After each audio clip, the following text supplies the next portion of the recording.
Assalamu alaikum wa rahmatullahi wa barakatuh.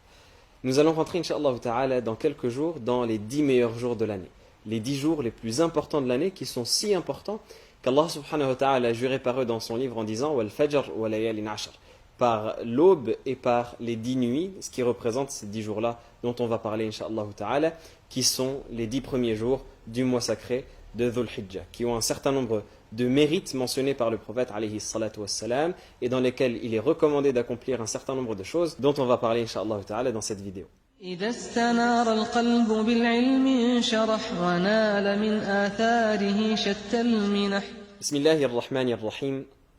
الحمد لله والصلاة والسلام على رسول الله أما بعد.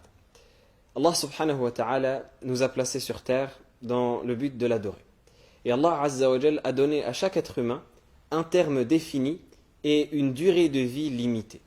Or, cette durée de vie par rapport à la quantité de choses qu'il nous est demandé d'accomplir et à la quantité qu'on devrait accomplir à l'égard d'Allah subhanahu wa ta'ala est extrêmement faible. Nous avons une durée de vie qui est extrêmement limitée par rapport à ce qu'on devrait donner pour Allah subhanahu wa ta'ala. Et donc, pour compenser ce manque, Allah subhanahu wa ta'ala nous a accordé un certain nombre de périodes dans l'année qui sont extrêmement méritoires et dans lesquelles les actes sont multipliés. La valeur de ces actes sont multipliées. Donc, plus la personne va faire des bonnes œuvres dans ces jours-là, et plus Allah subhanahu wa ta'ala va lui multiplier les récompenses et va faire que ces œuvres, qui sont pourtant les mêmes qu'elle aurait faites tout au long de l'année, auront une récompense plus particulière dans ces périodes-là qu'Allah subhanahu wa ta'ala nous accorde. Et parmi ces périodes dans lesquelles les récompenses sont multipliées, il y a donc la période des 10 premiers jours du mois sacré de Dhul Hijjah, qui est le 12e mois du calendrier hégirien. Dans ce mois de Dhul Hijjah se déroule une adoration extrêmement importante, qui est le grand pèlerinage, Al-Hajj, qui se déroule dans sa première décade, c'est-à-dire les 10 premiers jours de ce mois, qui sont les 10 meilleurs jours de l'année. Allah subhanahu wa ta'ala évoque ces jours dans le verset où il dit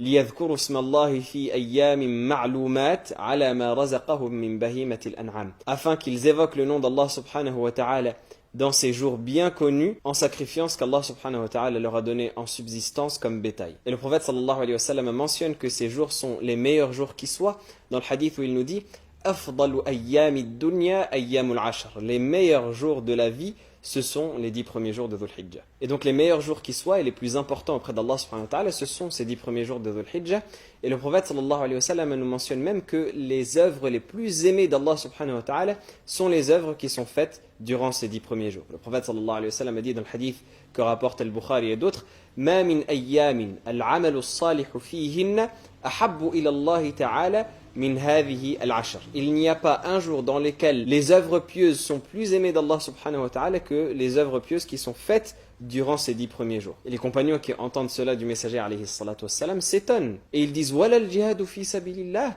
même pas le combat dans le sentier d'Allah subhanahu wa ta'ala qui était ce qu'ils considéraient comme étant la meilleure des œuvres et la plus aimée auprès d'Allah subhanahu wa ta'ala. Et le prophète sallallahu alayhi wa sallam a dit wala al-jihadu fi sabilillah illa rajulun kharaja bi nafsihi wa malihi thumma lam yarji' min dhalika bi shay. Le prophète sallallahu alayhi wa sallam il dit pas même le combat dans le sentier d'Allah sauf pour une personne qui serait sortie avec sa personne et avec ses biens pour combattre dans le sentier d'Allah subhanahu wa ta'ala et qui n'en serait revenu avec rien du tout. C'est cette personne-là qui peut avoir un mérite plus important que le mérite des œuvres qui est accompli durant les 10 premiers jours de Dhul Hijjah. En dehors de cette œuvre qui est la plus importante et qui est le plus grand des sacrifices que la personne peut faire, il n'y a pas d'œuvre plus méritoire que l'œuvre qui est accomplie durant les 10 premiers jours de ce mois béni. Et en plus de leur mérite en soi, les 10 premiers jours de Dhul Hijjah contiennent un certain nombre de jours qui sont extrêmement importants en eux-mêmes auprès d'Allah subhanahu wa ta'ala. Parmi eux, il y a le 9e jour de ces 10 premiers jours qui est le jour de Arafah, à propos duquel le prophète sallallahu alayhi wa sallam a dit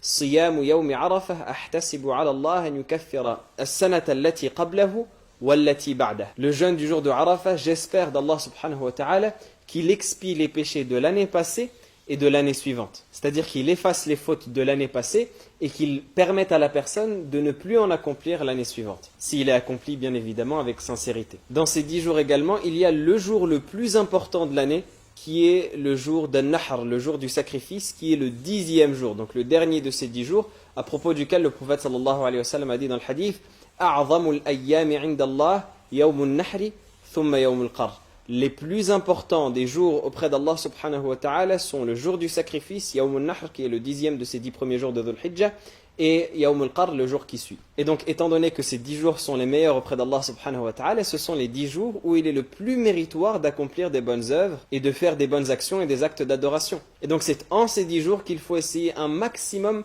de multiplier l'adoration d'Allah subhanahu wa ta'ala de manière générale, et en particulier un certain nombre d'adorations que le prophète sallallahu alayhi wa sallam a motivé à accomplir dans cette période-là, et duquel il a mentionné la grande récompense pour celui qui les fait dans ces 10 jours bénis, et que le prophète sallallahu alayhi wa sallam lui-même faisait. Parmi ces adorations qu'il est recommandé de faire durant ces 10 premiers jours, il y a l'évocation d'Allah subhanahu wa ta'ala à travers les formules de glorification, de remerciement, etc., qu'on nomme al-takbir, al-tahmid, al-tahlil, al-tasbih, etc. Le fait de proclamer la grandeur d'Allah en disant Allahu Akbar, le fait de proclamer la louange d'Allah en disant Alhamdulillah, le fait de proclamer la gloire d'Allah subhanahu wa ta'ala en disant Subhanallah, et le fait de proclamer l'unicité d'Allah subhanahu wa ta'ala en disant La ilaha illallah, et tout ce qui s'ensuit des formules qu'on appelle des formules de dhikr, d'évocation d'Allah subhanahu wa ta'ala, parce que le prophète sallallahu alayhi wa sallam a recommandé cela dans le hadith où il nous dit Ma min ayyamin a'zamu inda Allah wa la ahabbu ilayhi al-amalu fihinna min hadhihi al-ayyam al-ashr fa'akthiru fihinna min at-tahlili wat-takbiri wat-tahmid.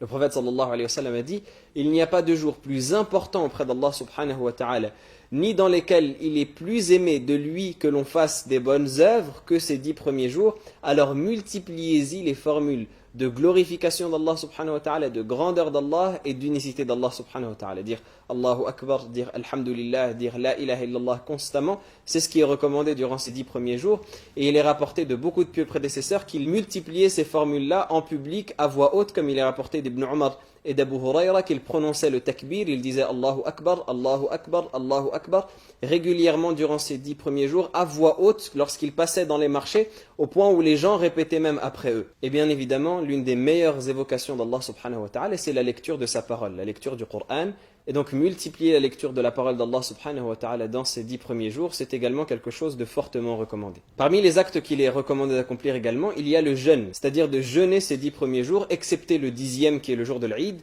qu'il est interdit de jeûner. Il est interdit de jeûner le jour de l'Eid, mais en dehors de cela, les 9 premiers jours du mois de Dhul Hijjah, il est fortement recommandé de les jeûner, en particulier le 9e qui est le jour de Arafat, dont on vient de mentionner la récompense, qu'il expie les péchés de l'année passée et de l'année suivante. Et le prophète sallallahu alayhi wa sallam jeûnait régulièrement les 10 premiers jours de Dhul Hijjah, excepté le 10e, donc le jour de l'Eid. Comme il est rapporté de certaines de ses épouses, qu'elles ont dit que le prophète sallallahu alayhi wa sallam jeûnait les 9 premiers jours de Dhul Hijjah, il jeûnait le jour de Ashura et il jeûnait 3 jours par mois. Donc c'était une habitude que le prophète sallallahu alayhi wa sallam avait. Donc il est fortement recommandé pour la personne de jeûner ces jours-là entièrement, les 9 premiers jours de Dhul Hijjah entièrement, et si elle ne le peut pas, alors au moins de jeûner le plus possible de ces jours-là, et si elle ne le peut pas, alors au moins de ne pas rater le 9e jour qui est le jour de Arafah, qui est extrêmement important. Il est également recommandé dans ces 10 premiers jours de donner l'aumône, ça peut être de donner l'aumône aux pauvres ou de nourrir les personnes qui jeûnent ces 10 premiers jours, ou de distribuer des colis alimentaires ou n'importe quel autre type d'aumône que la personne peut faire.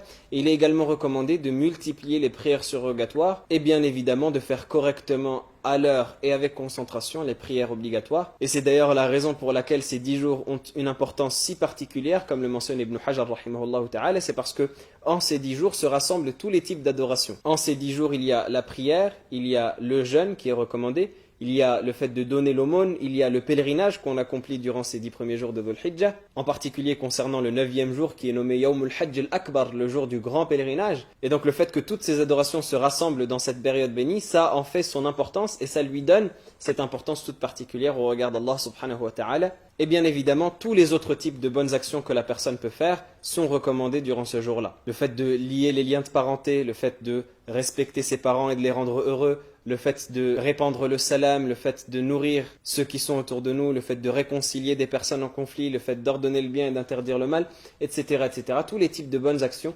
sont recommandés durant cette période. Et pour finir, il y a également une prescription qui est très fortement recommandée durant le 10e jour de ces 10 premiers jours de Dhul Hijjah, qui correspond donc au jour de l'Eid, qui correspond au jour de l'Adha, le jour du sacrifice, qui est donc de sacrifier une bête pour Allah subhanahu wa ta'ala, après avoir accompli la prière de l'Eid, après avoir accompli la prière à faire en ce jour de fête. Et donc ce sacrifice est très fortement recommandé, au point où le prophète sallallahu alayhi wa sallam a dit dans le hadith « Man kana lahu sa'atun walam yudahi fala yaqurbanna musallana » celui qui en a les moyens et qui ne fait pas le sacrifice, qu'il ne s'approche pas de notre lieu de prière. Et donc ce sacrifice est fortement recommandé et on en parlera, Inch'Allah ta'ala, à une autre occasion. D'ici là, portez-vous bien. Wassalamu alaikum wa rahmatullahi wa barakatuh.